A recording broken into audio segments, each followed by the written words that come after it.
Hello বন্ধুরা, নমস্কার সবাইকে। আমি গৌতম সরকার। আজকে আমরা চলে আসছি ক্ষীরা খাতে। আমাদের বাড়ির পাশে, জাস্ট সামনেই বাড়ি।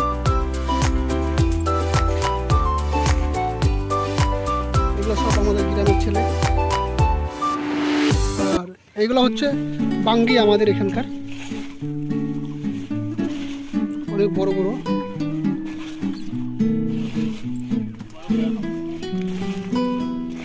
এই যে অনেক বড়, আরও ছিল, সেগুলো হচ্ছে কালকে তুলে বিক্রি করা হয়েছে। আর এগুলো হচ্ছে লাল শাক, এগুলো বেচনের জন্য, কৃষি করার জন্য। এগুলো হচ্ছে ভেন্ডি, এগুলো হচ্ছে মরিচ,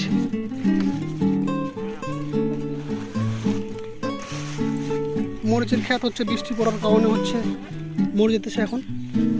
বাকি মরিচ অনেক আছে, আজকে তোলা হলো বড় বড়গুলো।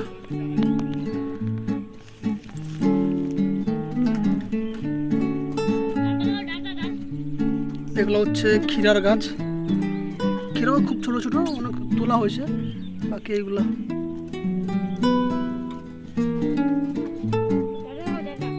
এগুলো হচ্ছে ডাঁঠা, সাদা ডাঁঠা।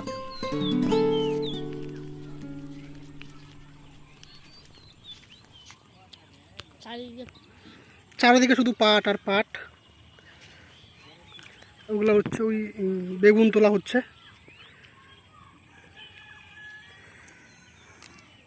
চারিদিকে শুধু পাট আর পাট।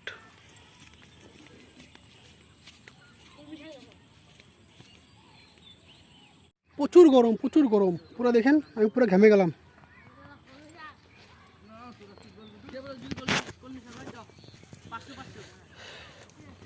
এগুলো পুরো মরিচ ক্ষেত। মাটি খুব নরম, বৃষ্টি পড়ার কারণে পুরো মাটি নরম হয়ে গেছে, পা ঢুকে যেতেছে মাটির নিচে। তো এই হচ্ছে আমাদের হচ্ছে এগুলো পুঁই শাক, ছোটো ছোটো কেবল গাড়া হয়েছে, কয়েকদিন হয়েছে, বেশি দিন হয়নি। এটা বড় হয়ে গেছে, আসুন আমি দেখাই। আর এগুলো হচ্ছে কলমি শাক, কলমি শাক যেগুলো খাওয়া হয় সেগুলো গাড়া হয়েছে। এখনও খাওয়ার মতো হয়নি, তাও বাড়ির জন্য খাওয়া হবে, মানে বেচার জন্য এখনও হয়নি। আর টোটালি এগুলো বেগুন, মরিচ সব দেখালাম আমি এগুলো ভালো করে। আর এগুলো ধান ছিল, ধান কাটা হলো। প্রচুর গরম, টোটালি পাট এগুলো। তো আমরা এমনিতেই ঘুরতে আসি, আমাদের পাশেই বাড়ি, সামনেই বাড়ি।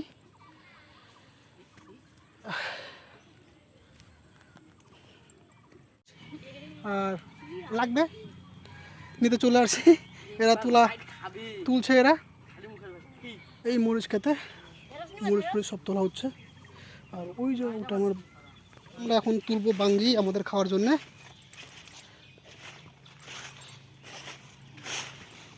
এইটা পাকবে, এই তোলা হলো।